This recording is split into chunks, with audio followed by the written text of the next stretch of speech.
Welcome back to an episode. We are again in front of the galaxy map, and it's time for us to stop a missile launch. Oh yeah, it's right on Franklin over here in the Skepsis system. Let's do this. We already located the whole thingamajig, so it's going to detect an Alliance colony defended by a Javelin Mk2 missile base.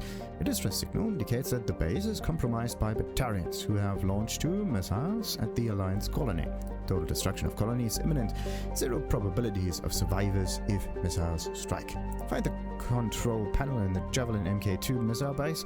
Time of impact calculated. Landing party will have 5 minutes to deactivate the missile after shuttle touchdown. So that means, yeah, we have to be really good. Now, question: which of those should I take? I mean, last time I got Jacob and Jack. Now I should go for either, yeah, Garrison Grant. Let's go for those 2. Let's see. Oh, I also have to spend a few points now. Great. Let's see. Wait a minute. The whole concussive shot business does a decent amount of damage. Yes. Oh, it's actually really good. But only against targets that already have been like diminished in terms of armor and shielding. So the overload in this case might be the most important thing, and also armor piercing ammo. Armor piercing ammo would be really good. But I think I should just go for overload on this one, so that I can max out the whole thing. So weapons overheated. Heavy overload probably. Yeah, 200. We want to deal as much damage as we can. And next up is the Berserker. Fortification may not be necessary here, so we're just going for that one. What do we got here? Increases Grunt's regeneration capabilities, allowing to heal himself more quickly. And then that's also the weapon damage. Good. Health regeneration, 34. Okay, so health is like 50. I mean, he doesn't really need more damage, but he can. Whoa. That's actually very interesting. Both of those increase the health to 50. But then you either have it. Okay, so what should you go for? Weapon damage plus 15% or weapon damage plus 25%? I want to make his weapons more powerful, right? But what about the health regeneration? Would more health be better or not? That's actually that's iffy. That's actually really iffy. I mean, in this case, because health regeneration is a special effect on him, I'm gonna go for the health regeneration, because that is the thing that makes him more special. Alright. So what are we gonna do? I mean, I could just get myself the overload thing, but I want to max out warp. That's the whole idea behind it. So let's do that. He gets the... Wait, this is Garrus? Yeah, Garrus can take the Vindicator. He's not going to get the other one. And Grunt is going to get the Assault Rifle from the Collectors and the Geth. Yeah, the most alien kind of thing. All of them are basically getting the Geth shotty. Even if... which one is the better one? Scimitar? Wait. Upgrades to Scimitar Assault. Katana Shotgun. That's a... That one is, I think, the special one for him, for Grun. Eviscerate. What about that one? Liebescharf. Oh, this dramatically improves its armor piercing capabilities. This design also violates several intergalactic weapons treaties, so the M22 is not distributed to militaries. Yes. Very nice, very interesting. But why? That might be a special one for Grunt. Resulting impact, heat, and electrical charge overloads shields, barriers, and causes massive trauma to unarmored targets. Yeah, the real question is, should we go for the Eviscerator or the Plasma Shotty? Because you don't see any numbers on it. Okay, let me just look into this real quick. So, let's see. Fact 2. Eviscerator versus Geth Plasma Shotgun. So, there we go. Both are, of course, both are solid. For Vanguard, except for teammates. Maybe if you right. Where do we have that?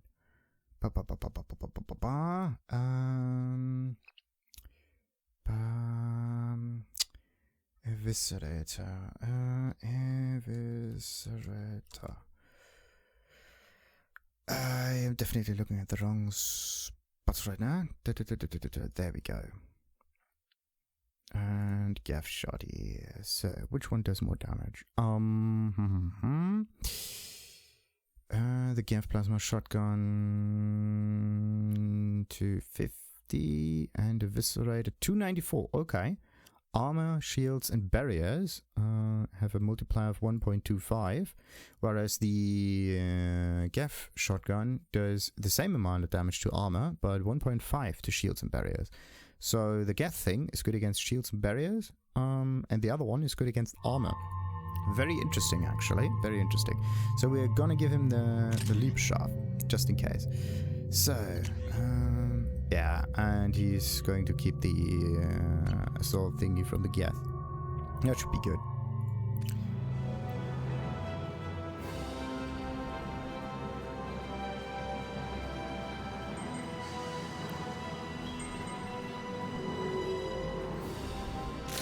Stop the Javelin missile launch. 2 missiles are approaching. Major firefight here. Looks bad.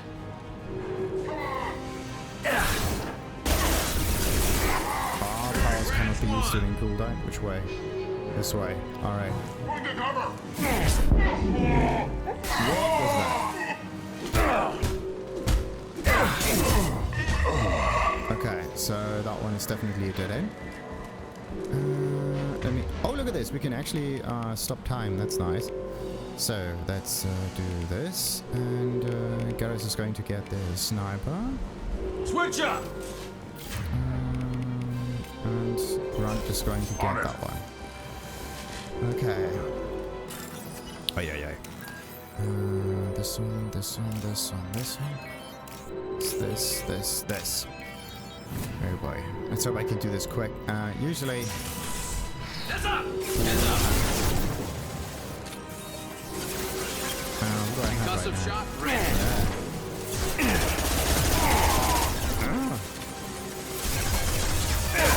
Okay, we got one. No. Impressive! Scope and drop! So, what do we got? Well, there's some power cells somewhere. There are power cells over here. Alright, got them. Let's just go punch through their armor. Stay right here. Okay, got that. Oh no. Okay. I got 3 minutes. The idea is maybe not to do it like that and to wait. The idea is to just charge on forward like crazy.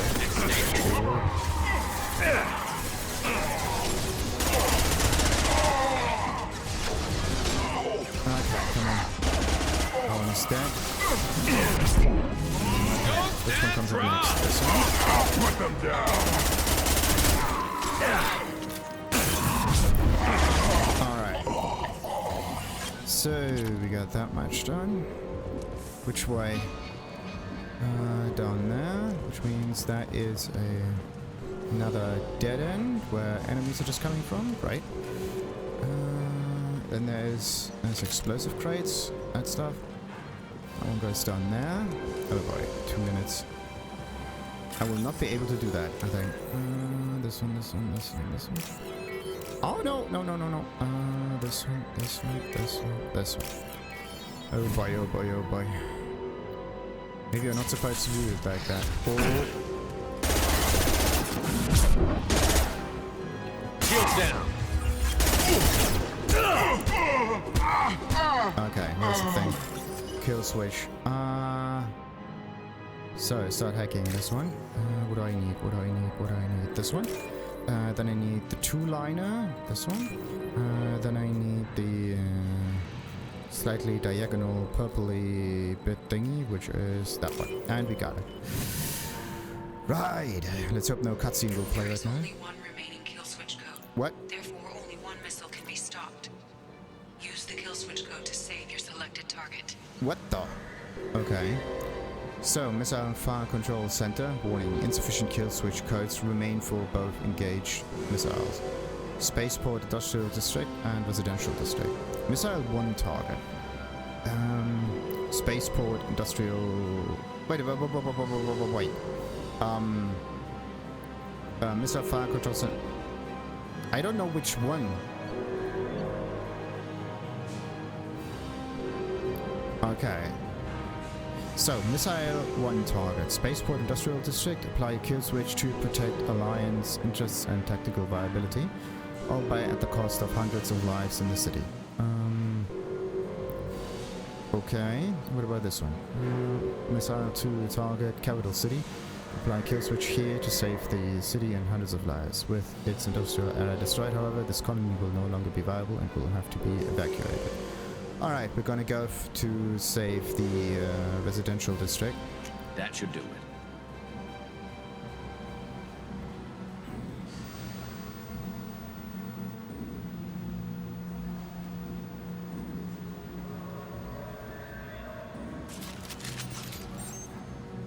Alright.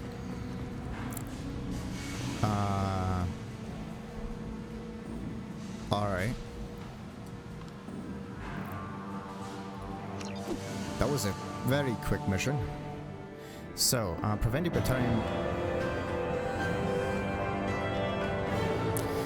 battalion of radicals from destroying colony on Franklin. Protected colonies of residential core. Thousands of lives saved. And some experience gained, 3750 and some palladium. Good. Wonderful. Someone's probably very angry at us right now. No reaction, no nothing. Okay. Nothing. We just saved a few people. No one seemed to care. Very nice. How may I help you, Commander? That'll be all. Good luck out there, Shepard. Good. Did we actually get... No, we didn't get any upgrades, whatever. So... What we're going to do now is... check if we need some more stuff here. No. Fuel and everything is maxed out. Very nice. And we're going to go to the next area around here. We're not going to check the Reaper IFF right now. We could go and help Tali and or Jacob and whatnot. Wasn't the main idea to... to do the missions on the right. So, but what I'm gonna do right now is I'm gonna go and explore this sector.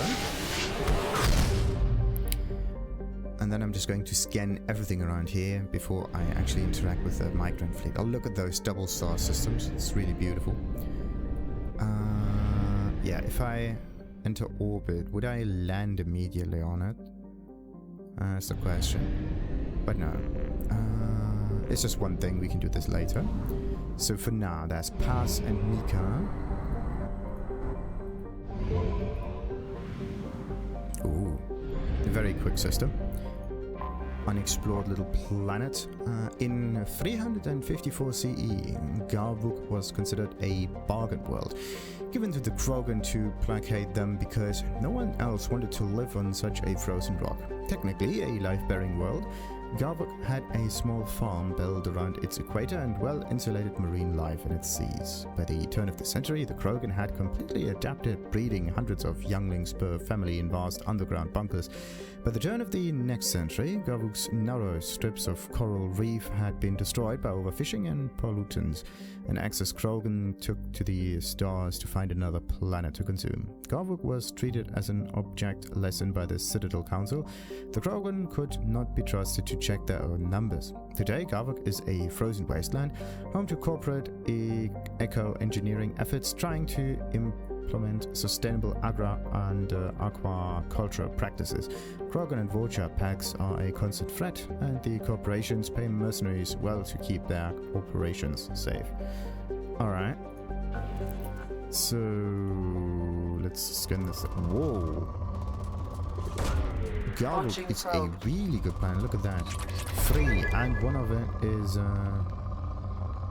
ooh. Launching probe. 3 spikes, and one of them being element 0. That's actually really good. Probe launched. So, let's see how many times I need to do that. The thing is, I don't want to go back to the migrant fleet system in order to refuel. Probe launched. Let's just hope that all of those probes are enough to scan all the planets up here. Okay. Probe launched. It's a weird one. Right. Ooh. And up we go. Probe away.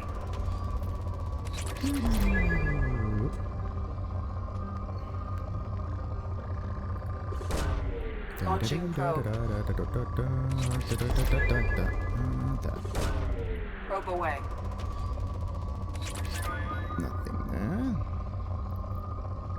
Ah, nice. Probe launched. It may even be the last one here. Ah, no, it's cool. Okay. It means one more spike to go.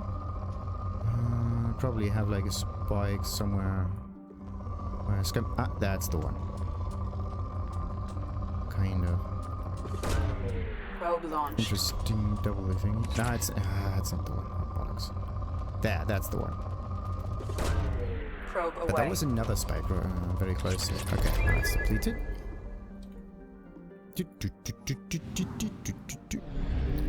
So, those go whoop. The next one is Mika. It is so far away that you kind of fear for your... Okay, 677. We got enough. You kind of fear for your fuel. But there's actually no problem here as long as you have resources. Okay, the outer asteroid belt seems to be almost safe, except for that one. What's that?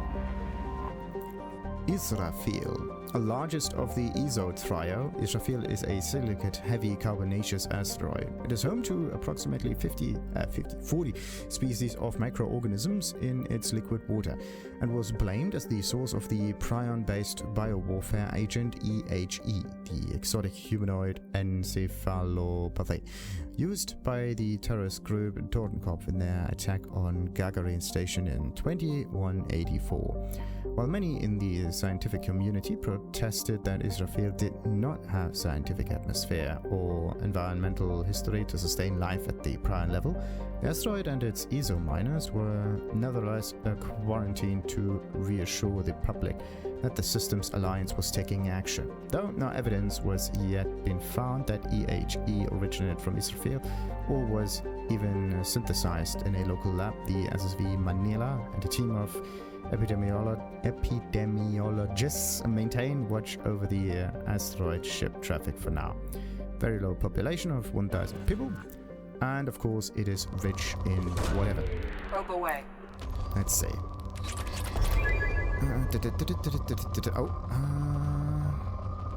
Yeah, rich in element. Oh, there are 2 spikes here. A decent spike elements. Yeah, I have to go back and refuel, it seems. But there's this double spike, kind of interesting. Launching probe. So let's go a bit further. Oh, go a bit further to the right. There. Probe launched. And that one. Probe away. Probe away. And that one. Launching probe. Yeah, that looks decent. Probe launched. Let's see if I can end this with like Probe away. maybe 5 probes left, but I don't think so. It's another good one. Probe launched. Very high amounts of probes. High amounts of probes. Probe launched. Okay, there we get some ease.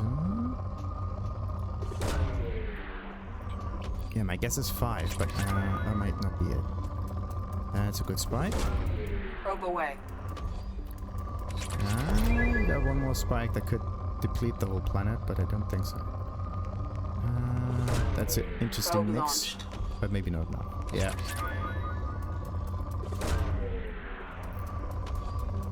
Still not depleted yet. You got to be kidding me. Probe launched. Another large one. It's cool, which means we've probably missed one. Launching probe. Could be that one. If I'm lucky. Nope. There is another spike somewhere in here. Okay, where could that one be? Oh. There was some element, slight elements here. The large amount of elements here. Probe launched. Still not. Okay. Interesting asteroid. Okay, there we go. Probe launched. 0 probes and depleted. Perfect. That means we have to go back and refuel real quick.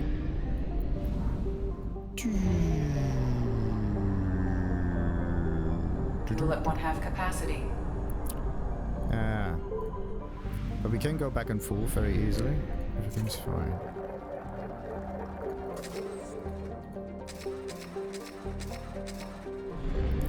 Whoop. And onwards.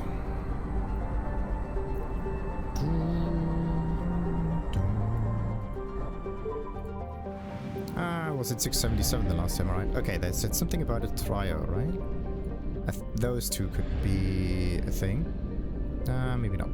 Okay. Let's check that. Nothing. Good. Let's check the inner ring and another one. Kakabale, the second asteroid in the system, formed around an element 0 core. Kakabale is another carbonaceous asteroid with a surface made of hydrated minerals, such as carbonates and clays. Beneath its ice surface is liquid water with some amino acids. The surface of Kakabale is pitted and scarred with strip mining stations, where the quarrians took as much ether as possible before moving on. Interesting. What do they do though with all of the element 0? Probe launched. Like, an awful lot of element 0 is used, right? But it doesn't. Launching probe. It doesn't seem that the element 0 is getting used up in the machines. Probe launched. It kind of behaves like there's a similar kind of thing that we use. It's called quartz. In this case, Launching quartz probe. starts to resonate or like move, you could say, if you apply voltage on it, or the other way around is if you press it together, it emits or like it creates a voltage. Launching probe. So in a way, this is one way of thinking how like the ESO could work. But yeah, you put some energy in terms of motion or whatever, and then the whole thing just makes a magical effect happen. Launching probe. But the quartz doesn't actually get used up. Similar to that, I also don't think that the ESO will be used up. Launching probe. Like fuel, like carbon fuel or nuclear fuel or whatever. Probe away. Because it's part of a tool. The thing that powers it, though, might be a completely different thing. Yeah. Probe launched. Where do they get their energy from? This is actually the main question here. Like, hydro stuff. Maybe they're Probe using away. some form of fusion in order to power all of their probe. ships. The element 0 stuff, again, is just part of the machinery, Probe launched. but not part of the energy. Probe away.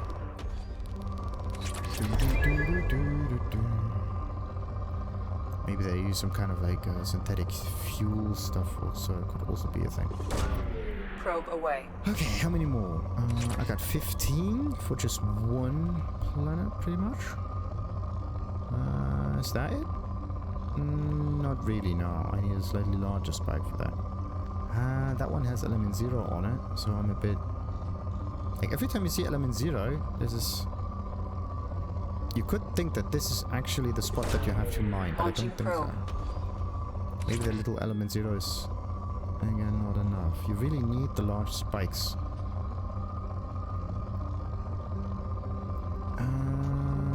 Okay, let's get that one. Probe away. Probably also not. And it's depleted. Okay. Yeah. Let's consider this one depleted. Next. So there was a trio, which means in the inside over here there might be that's the third one. Phalas. One of a trio of asteroids formed around an element 0 core, Phalas is the easiest to mine for low yield ESO. A carbonaceous asteroid, Phalas has a trace of water-bearing minerals and organic carbon in the form of kerogen. Currently, the asteroid is surrounded by Quarian mining ships, extracting fuel for the flotilla.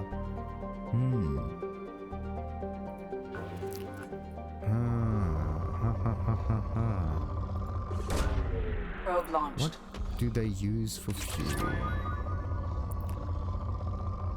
The only thing I can think of is some form of fusion. What kind of other stuff do you have? If you really think about it, the fuel source for spaceships. Probe away.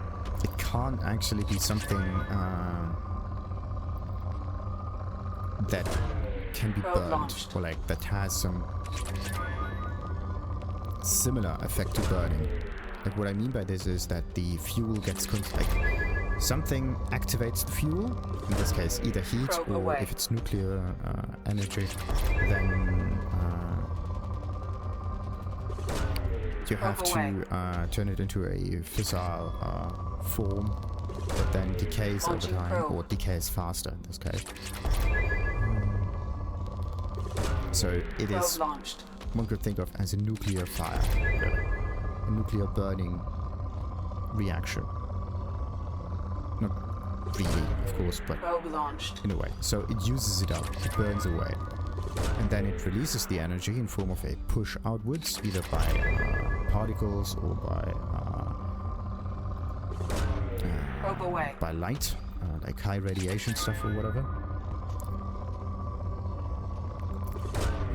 Probe launched. But in a way, it's just like motion of particles. It happens because you break something. I am out of stuff. You gotta be kidding me. It's still rich. Now that kind of explains why the Quarians are going to mine that thing. But alright. But anyway, if you are going through space, which means it's only half our fuel remains. It is space, whatever, then the energy source should be somewhat related to the idea of space. So maybe if you try to go through the galaxy like that, you need a different idea that powers you. Not even just not even solar cells or whatnot. That may not be a thing. Alright, while we're at it, let's just explore the rest of this inner asteroid belt.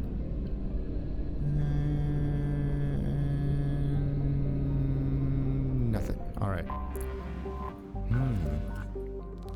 And there is a biggie. Launching probe. But what could be the thing that powers spaceships? Probe launched. That is the real question. Because something like, yeah, energy can not be created nor be destroyed, right? But the real question is, okay, if it cannot be destroyed or cannot be created, could you maybe get your hands on some energy, right? Like everything is energy. That's basically the thing. Like everywhere you go, there's energy. So you are never running out of energy. The question is just, how do you make that energy be useful to you, right? Or like in a different form useful to you. Even the ground, if you don't use it, has its uses because of energy, because it holds you up. That's a really weird thing to think about, but yeah, if you would burn it away, then the ground would be gone, and there's nothing to stand on anymore, and you would just float through empty space. Actually, if you really think about it, let's imagine you have not a huge planet that you stand on and move around, but a smaller one, right? So you're not moving forward. What you're doing is you're pushing the ground beneath your feet so that the whole thing just moves below you, right? You just stand at the same spot all the time, but you push the thing around. Oh no. bigger kind of system, it kind of feels different, but in a way, that might be a thing. Anyway, home to 51 moons, including the probiotic moon Anafiel. Different way to pronounce it. Duma is a standard hydrogen-helium gas giant with violent surface winds exceeding 1,900 kilometers per hour. Like its sister planet Elohi, it is believed to be an extrasolar capture. Anytime I hear the word Duma, I always have to think of Soul Reaver. Absolutely great game. Or like Legacy of Kain series in this case. It's one of those brothers. Really cool. Like those names actually sound extremely cool.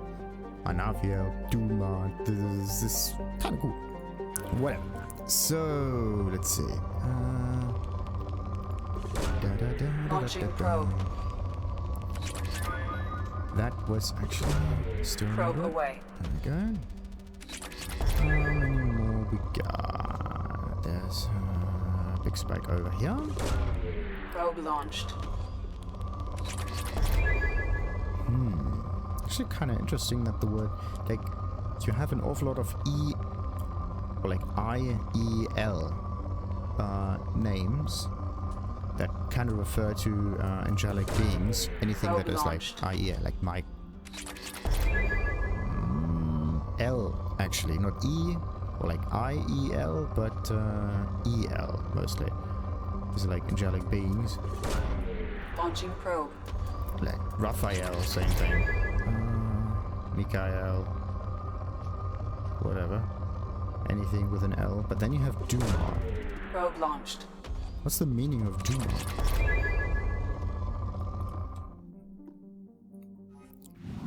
So, let's see. Elohi, there.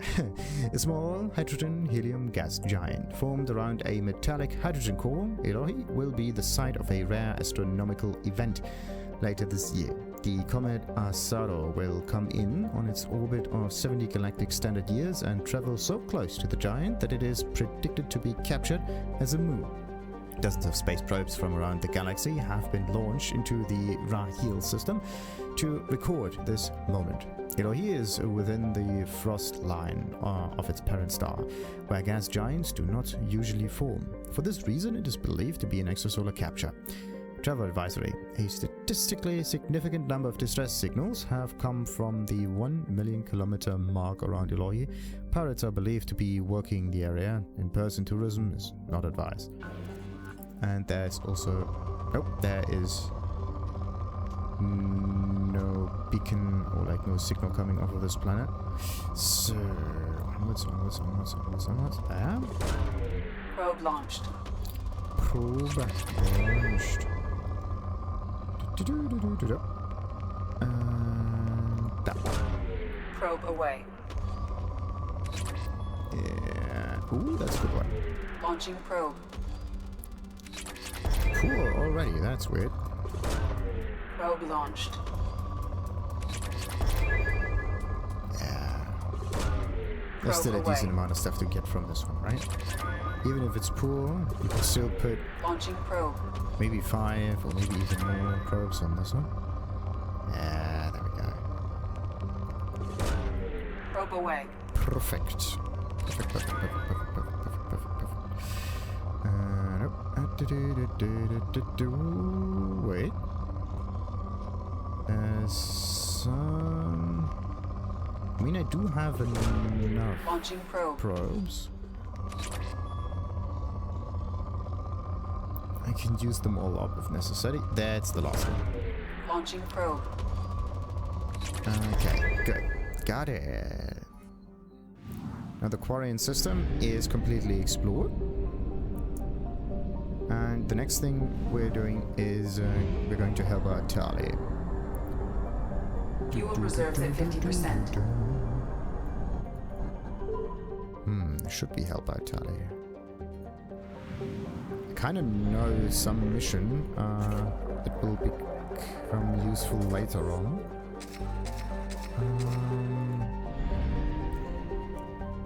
or very interesting later on, and I don't know if I can get that specific cat. Well, actually, we all know like who it is. It's Legion. So I don't know when I could get Legion, because I kind of want to force their hands by getting that one in here in the microfleet. That would be kind of funny. Anyway, before we enter that microfleet stuff and help out Tally, we are going to end this episode, which was all about resources and missile strike and whatnot. Actually, a pretty decent one. So, until next time then, like and subscribe, of course, as usual, and ta-ta!